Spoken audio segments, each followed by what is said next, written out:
morning to you guys. This is me, Salvin. And for today's video is about action. So, na-skip natin yung ating pag-jogging, exercise. So, medyo may kailangang habuling na trabaho. Pero ang kagandahan nun, maaga tayong nagising. Kaya pa rin natin gawin yung mga trabaho. So, yun. So, ngayon, nag-print ako ng sticker para sa tanker. Ganun.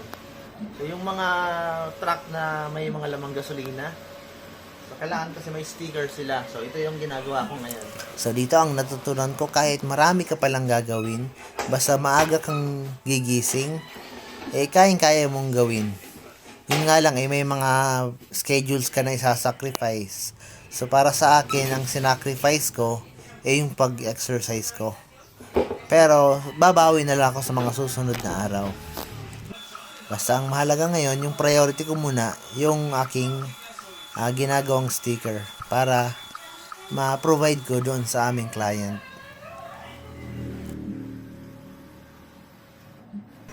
So, dito kasi sa trabahong ito, may mga trabaho na hindi mo kayang, hindi mo pwede basta-basta ipasa sa tauhan.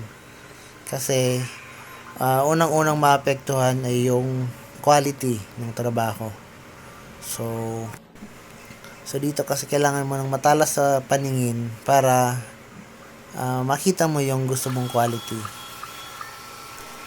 Minsan din, maganda siyang tignan, pero kung sa tibay, hindi naman talaga tumatagal.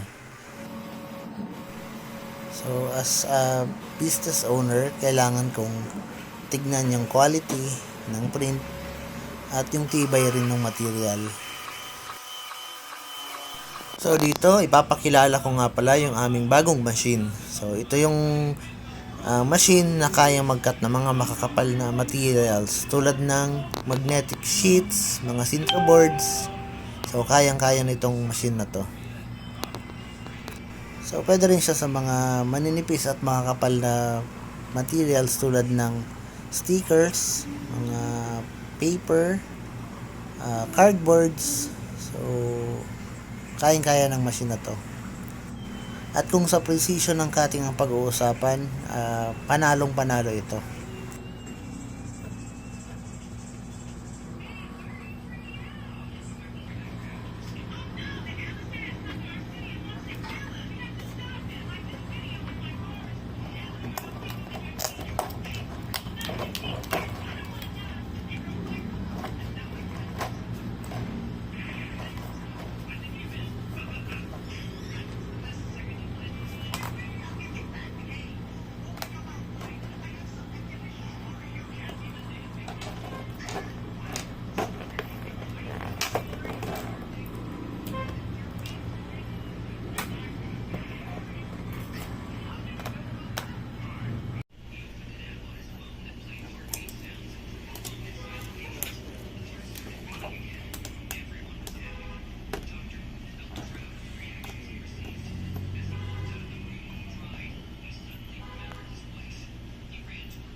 So, yun lang ang masishare ko sa araw na to.